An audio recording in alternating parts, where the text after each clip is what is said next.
to do with learning, and he uses it. And gradually, as a result of this, his inner life opens up.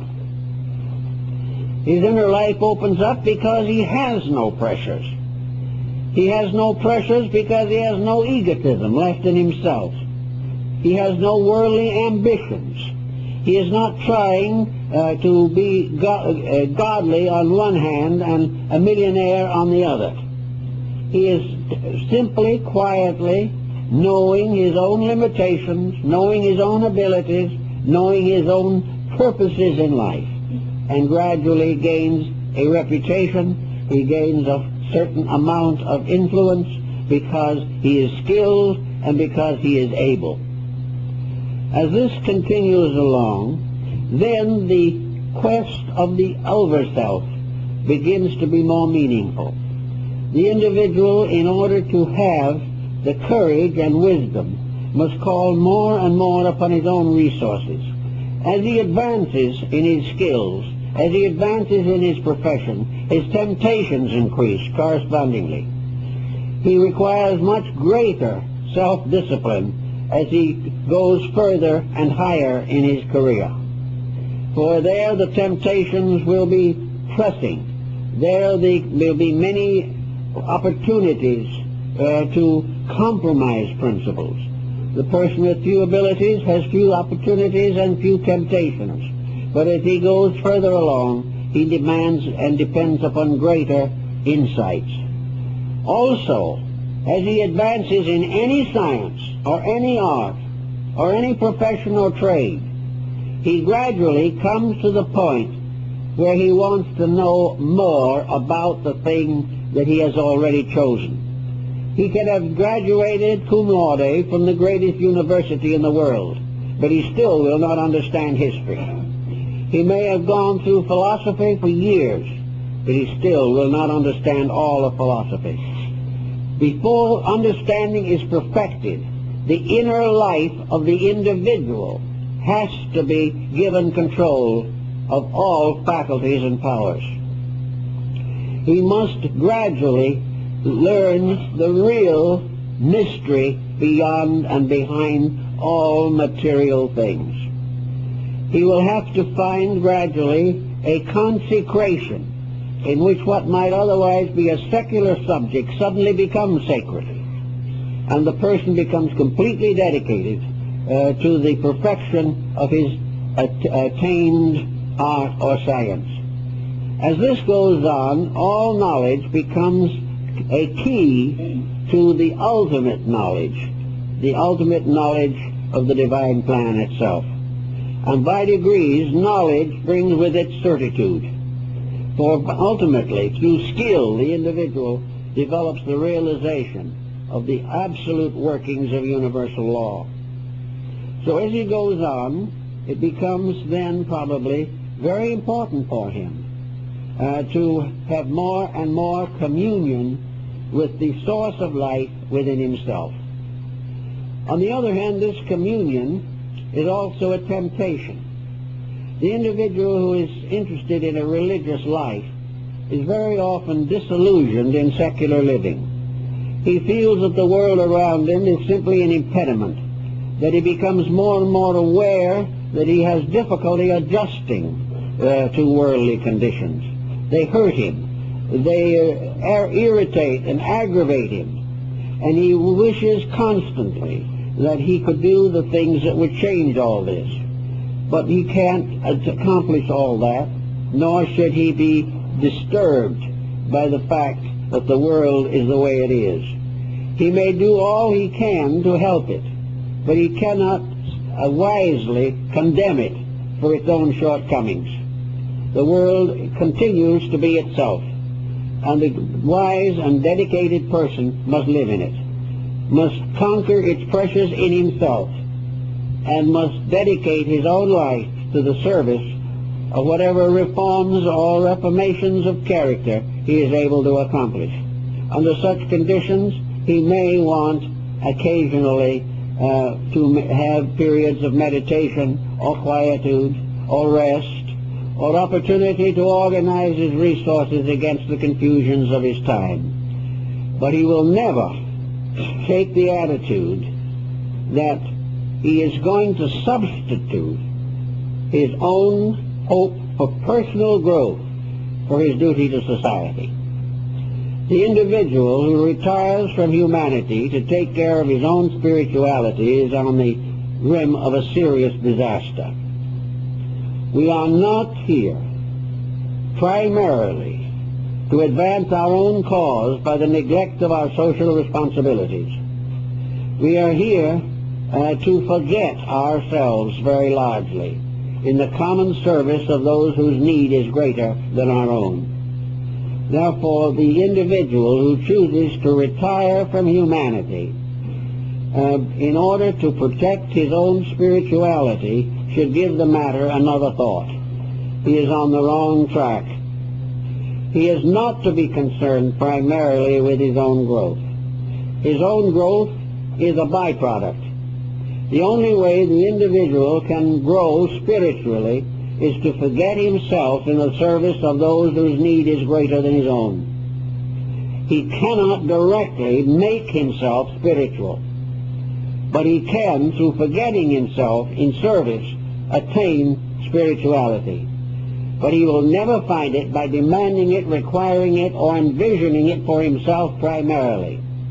We are not here as human beings to think only of ourselves. We are here to forget ourselves. And in the beginning of our spiritual growth, the less we think about ourselves, the more we will unfold the natural resources with which we are endowed.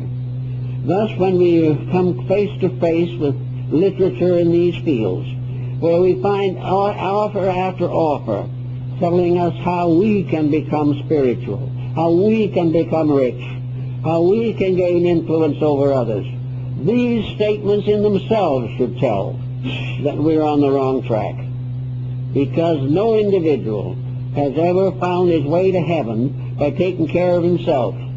He has found it by dedicating his life to the service of that power which alone can command.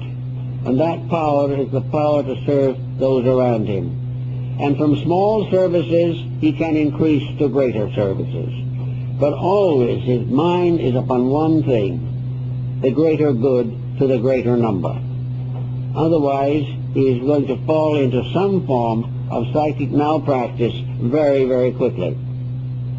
Having finally come to the conclusion that most of his efforts have been comparatively wasted, it is necessary for him to also give a certain amount of discriminational thinking to any group of people with whom he wishes to have intimate association. If he wants to join some movement, he has a perfect right to do so. But for his own good, he must estimate as far as he possibly can the integrities of any groups with which he may become involved or desire to be. He should be very careful not to permit himself to be lured into some association on the basis that it is going to advance his own personal interests. It is not fair and not right for the person to develop extrasensory perceptions in order that he may deceive his neighbors. Nor should he gain a clairvoyant ability so he can find out how to foreclose a mortgage on the widows and the fatherless. These things are black magic in every sense of the word. The use of spiritual power to defraud or to debase or to injure or to damage anyone else is something that no sincere person would contemplate even for a moment. And yet, without realizing it, we can be lured into these things by very elaborate propaganda, by all kinds of promises, and in some cases a few threats. But avoid all of this type of thing. Otherwise, you will be in trouble all the time. Now, there are a great many people who are going to do wonderful things in this world without the development of extrasensory faculties.